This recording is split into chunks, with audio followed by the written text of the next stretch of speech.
Journey into space. The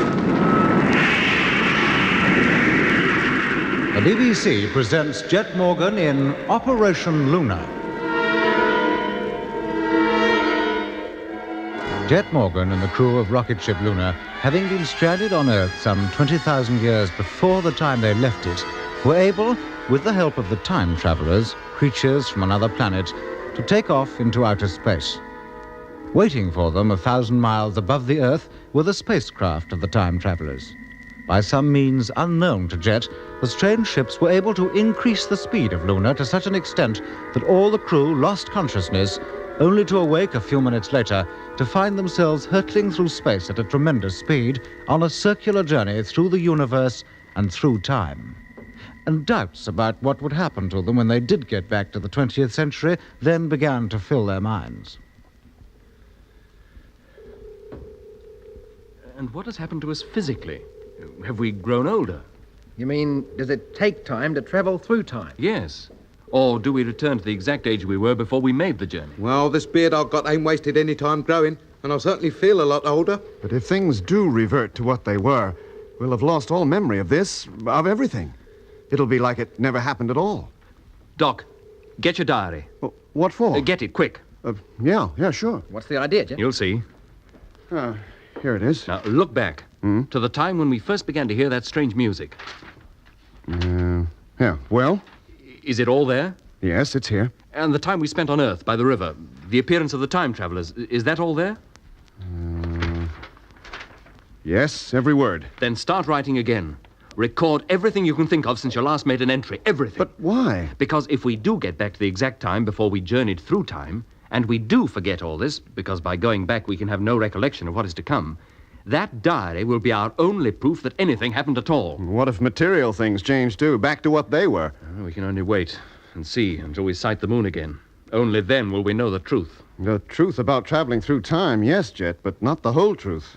How do you mean, Doc? Well, what do we know of the time travelers themselves, for example? Virtually nothing. Well, it still beats me how they managed to repair the ship and get it ready for takeoff without even consulting us.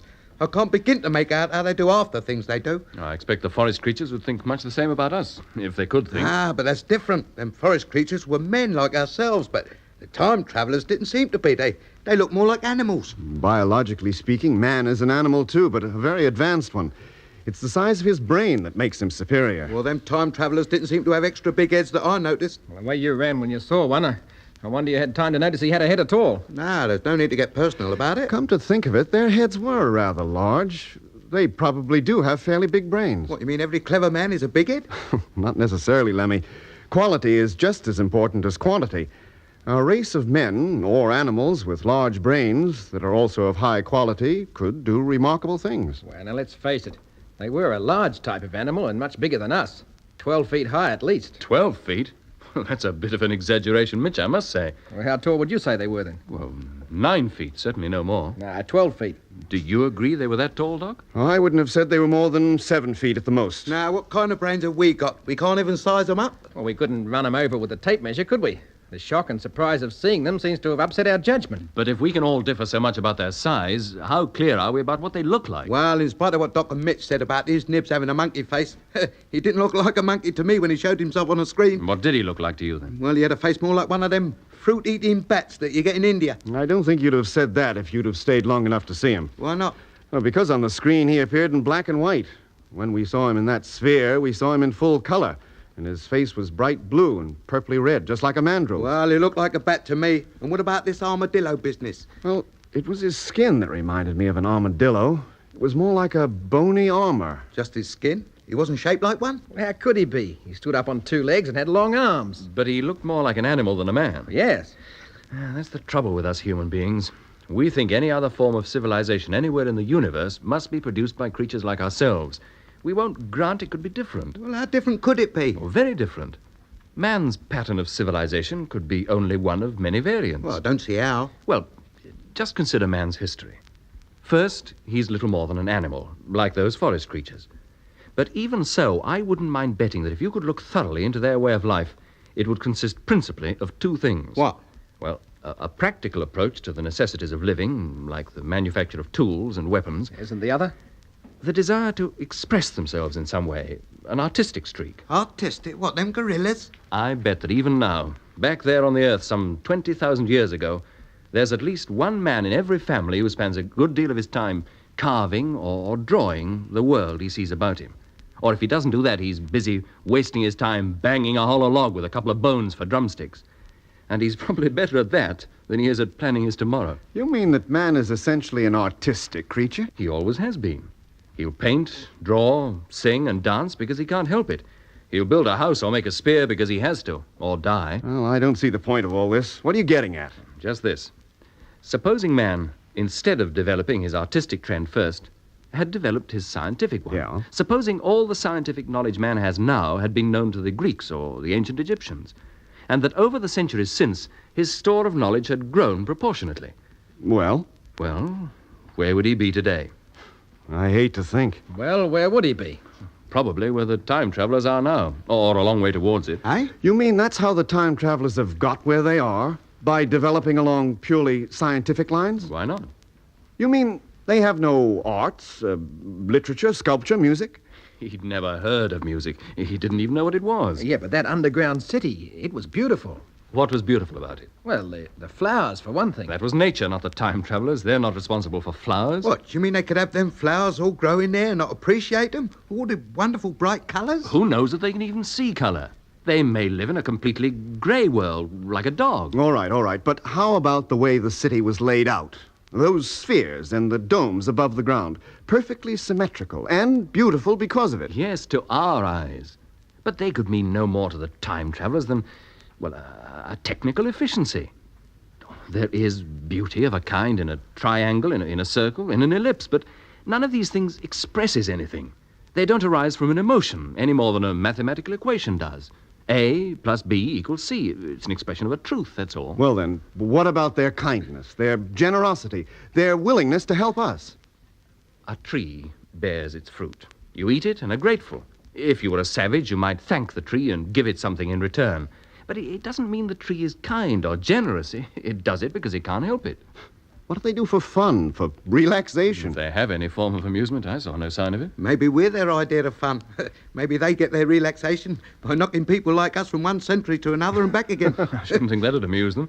I doubt if they've any sense of humor at all. Well, if what you say is true, Jet, we must appear very backward, primitive people to the time travelers. Oh, I'm sure we do. And yet they were willing to take us with them to Venus. Yeah, I think it was more in self-defense than from any kindness towards us. By venturing out into space, by conquering the moon, man may threaten the voice and his kind again. But he's not on the moon. He said he was going to Venus. If man can get to the moon, he'll get to Venus. Still, I wonder what it would have been like if we had gone with them. Dull. Very dull, I should think. Their world would be orderly, clean, efficient, with no worries, no empty stomachs, no heartache, no emotions. Only a pure scientific efficiency until the end of your days. No.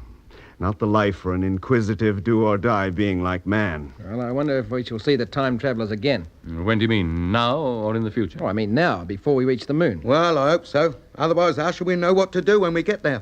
One thing's certain. We can't land. We haven't the fuel. Well, what do we do then? Fly straight past and say hello and so long to the man in the moon as we go by? If we pass close enough and at the right speed, it'll be impossible to go past it. The moon's gravitation will pull us into an orbit round it. And what happens then? Unless we do something about it, we keep going round it. Forever. Hey? But don't you think the voice will even call us up to see if we're all right? I doubt it. I could kick myself when I think of all the things I could have asked him and didn't. Well, the most important thing of all we did ask, What was that? to get back to our own time. Yes, but asking for it doesn't mean we've got it.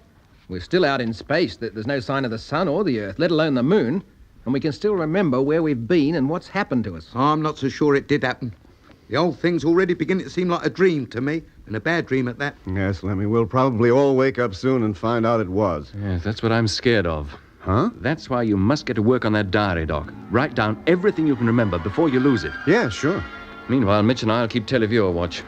If the time travelers have done right by us, it shouldn't be long before we sight the solar system on the screen. And we'll have worries enough to keep us occupied then, believe me.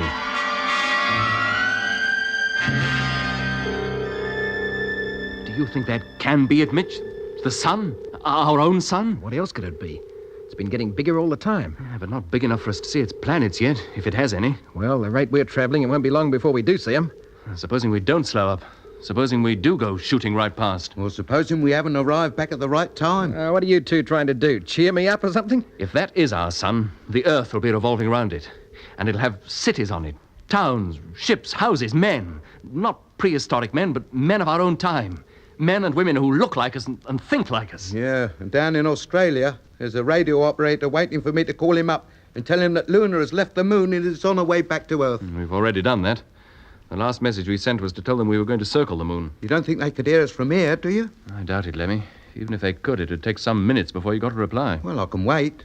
But supposing I do get them, what do I tell them? That we're outside the solar system altogether? Now, that would be something. Yeah, give them a bit of a shock, wouldn't it? Give me a bit of a shock if we got a reply. Well, shall I try it yet? Yes, if you like, but What? I don't think there's the slightest chance of their hearing us from this distance. It'd prove a thing or two if they did. What in particular? Hello? Well, that we must have already travelled through time, and the memory of what we've been through is going to stay with us. Hello. Come in, please. I'll give them 15 minutes to reply. And if they haven't by then, well... Oh, no, listen. They're here again. It's his nibs. Either him or his ships. Watch the televiewer, Mitch. See if we can locate them. Yeah, right.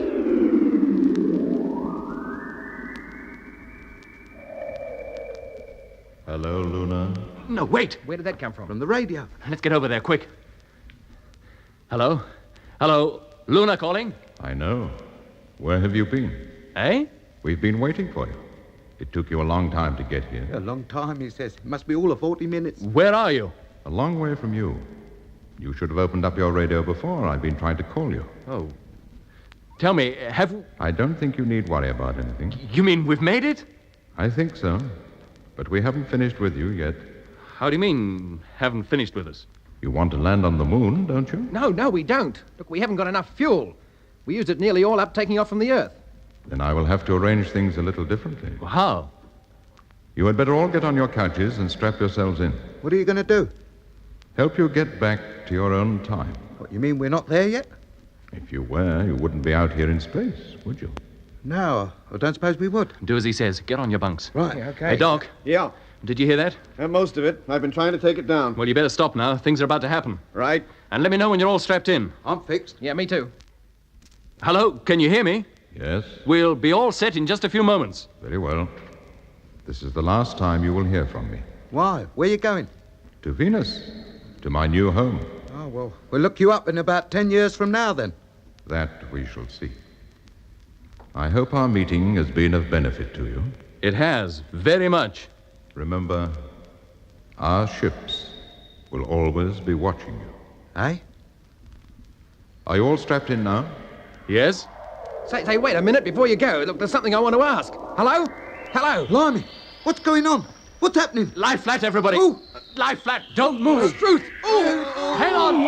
Hold tight.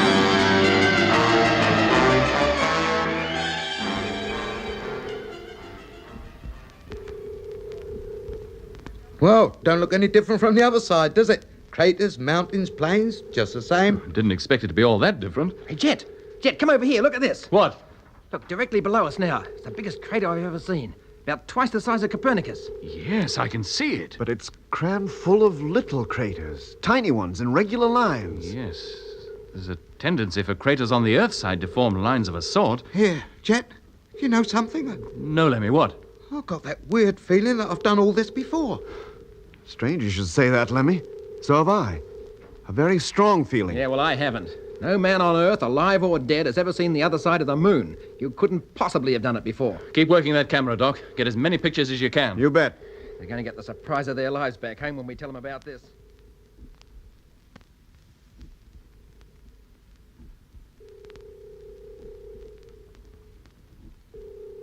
Well, nearly completed the circuit now. Soon our nose will be pointing to Earth again. You better stand by to cut in the motor. Yeah, stand right. by. And let me know when you're all set.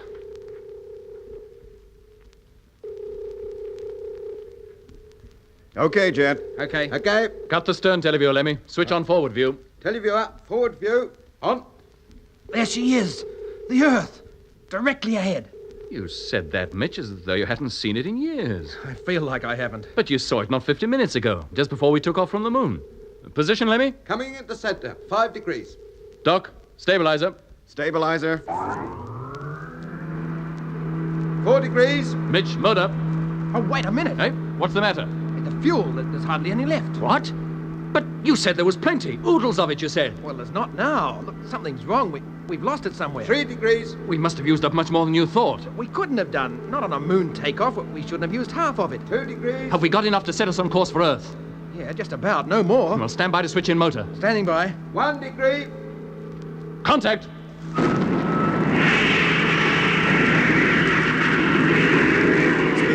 3,300, 350, 360, 370, 380.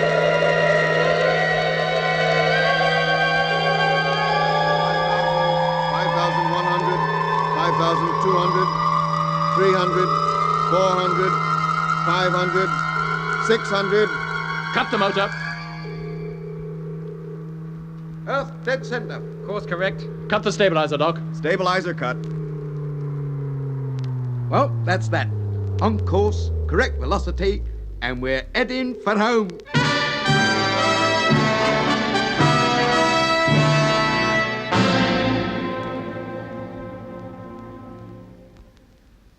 All right, Lemmy. Call up base and let me know when you get them. Right. You better check the fuel gauges, Mitch. Make sure the fault isn't with them. You're too right, I will. Not an hour ago, when we took off from the moon, they registered half full. Now they're all but empty. Well, you better check them carefully. We may need a burst or two from the motor when we land on Earth. Yeah, right. Hello, Luna calling. Calling Wonga Walla, Australia. Come in, please. Hello, Luna. Wonga Walla, Australia calling. I've got 'em, Jet. Thanks, Lemmy. Hello, Earth. Jet Morgan calling. Hearing you loud and clear. We've completed our circuit round the moon, have taken numerous photographs, and are now heading back to Earth. Velocity is 5,500, and you can expect us to be within landing distance in 4.5 days from now. Thank you, Luna. What did the other side of the moon look like? Much the same as this side. Except there's a crater there, a large crater, much bigger than anything you can see on this side. It's colossal. That all? No green-eyed monsters or anything? No green-eyed monsters. Look, we have to make our routine check now. And we'll all be pretty busy for a bit. We'll call you again in 2 hours. Right. And while you're coasting back to Earth, you'd better get all the sleep you can. What for? You're certainly going to get a big reception when you get here. I think every Prime Minister in the Commonwealth is flying out to Wonga Walla to meet you when you land. Oh, blimey. All right, Control. We'll call you again later. Okay, Luna. I'll be listening out. I can't understand it, Jet. What's that, Mitch? Those gauges are right. The fuel tanks are empty. Well, as empty as makes no difference. But they can't be. We carried enough reserve for an emergency, and we haven't had need to use any of it. Well, they're empty just the same. It's a wonder we got off the moon at all. You know, if I'd known we got so little, we wouldn't have gone round the other side, I can tell you that. There's something I can't understand, Jet. Now, what's your trouble, Doc? Oh, the oxygen. What about it? Oh, when we took off just now, the gauges registered enough for 5 days. Now they register hardly enough for 4.5. What is going on? We couldn't have used up half a day's supply in less than an hour. Well, we have, somehow, somewhere. That 14-day wait on the moon must have had a more serious effect than we thought. But that's ridiculous. How could it? Search me. We'll search the whole ship. If fuel and oxygen can disappear just like that, other things can too. Now, get started. Check everything. Food, batteries, the lot. Okay. But where does this food, if it is food, come from?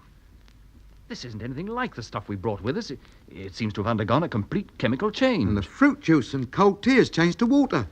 I don't like this. Now you're talking sense. Look, how could it possibly happen? Well, you said that out in space we'd make new and startling discoveries. Well, we've made them. Fuel and oxygen evaporate and food turns into something else. Do you think this is any good to eat? Only one way to find out. Well, Doc? Not bad. Rather sweet, like honey, but with the texture of bread. I don't think this can do us any harm. Better not. It's all we've got to live on for the next 4 days. Is there anything that's happened since we left Earth that could account for all this? Oh, heaven knows. Well, least we can do is think back and see. I'll bet it's that strange music we've been hearing. How could that account for it? Well, it's said that thunder can curdle milk. Maybe that music can curdle our grub or change it some other way. Get out your diary, Doc. Let's check up on a few things. Okay, just a minute. I don't see how Doc's diary's going to help. It might. It's worth trying anyway. Here you are. Good. Look up the first time Lemmy heard that music. That was not long after we took off, when the radio packed in, wasn't it? That's right, Doc. And we heard it again just before we were about to land on the moon. At least Lemmy did, over his intercom. Then we managed to contact base.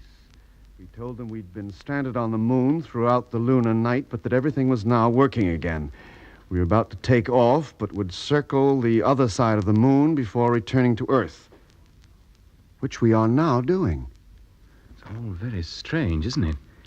How are we ever going to account for that music, the appearance of that saucer-shaped ship, or anything else? They'll never believe a word of it back home. Not even when they see what happened to our grub? Hey, wait a minute. What's up, Doc? Well, there's stacks more of this diary. Pages of it. What? Yeah. Look, it should end here, but it doesn't. It goes on. Yeah, but how could it? You haven't had time to write any more. Oh, well, then what's this? They're not blank pages, are they? And is that my handwriting or isn't it? It certainly looks like it. But, Jed, I don't remember right... Hey, wait a minute. What is it? I don't know yet. Listen to this.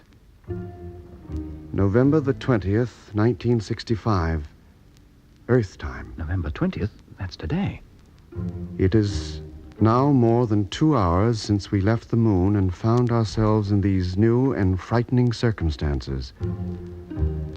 How we got here, what really caused it, we shall never know. The fact is, we are somewhere within the galaxy of which our sun is a member. We are adrift in space, maybe destined to wander around the universe forever, helplessly, hopelessly.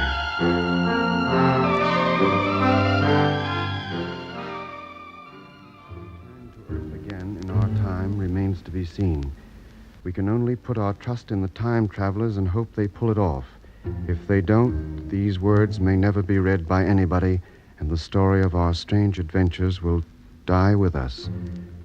Now Lemmy has picked up the voice on the radio. He tells us to go to our bunks and strap ourselves in, and everything will be all right. So I must now leave this diary and do as he instructs.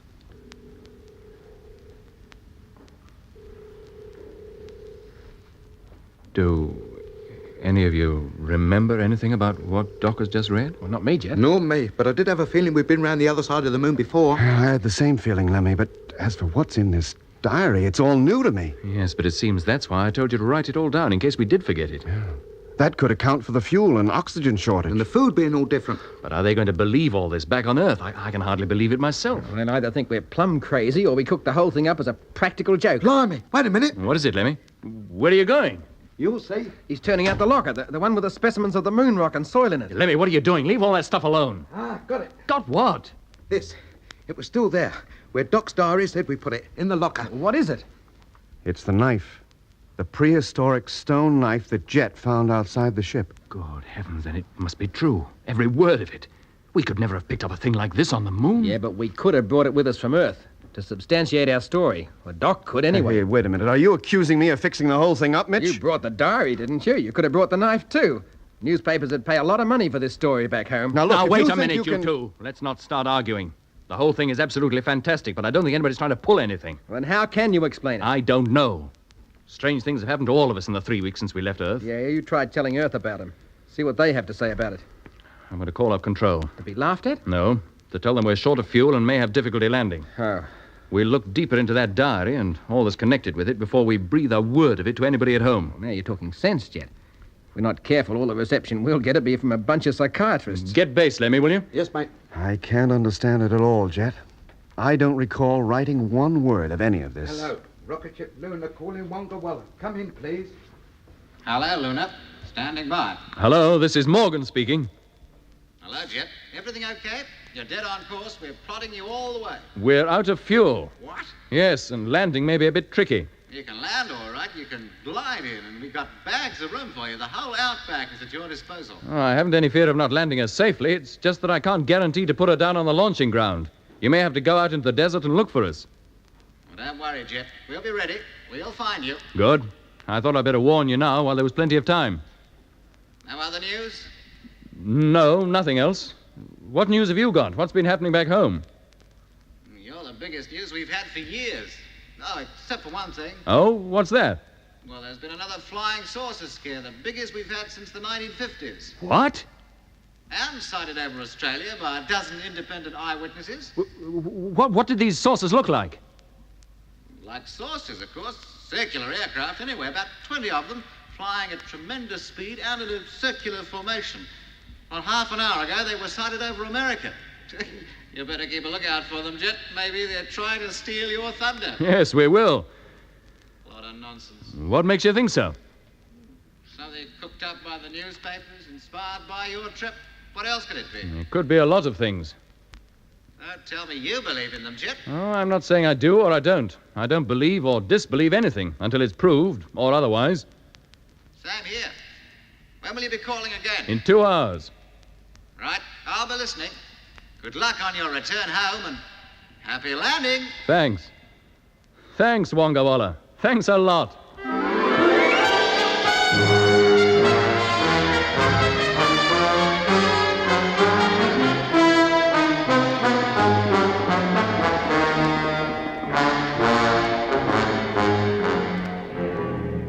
You've been listening to the final episode of Journey into Space with Andrew Foles as Jet Morgan, Alfie Bass as Lemmy, Guy Kingsley Pointer as Doc, and David Williams as Mitch. The part of the time traveler was played by Derek Geiler, and other parts were played by David Jacobs. The orchestra was conducted by Van Phillips, who also composed the music. Journey into Space was written and produced for the BBC by Charles Chilton.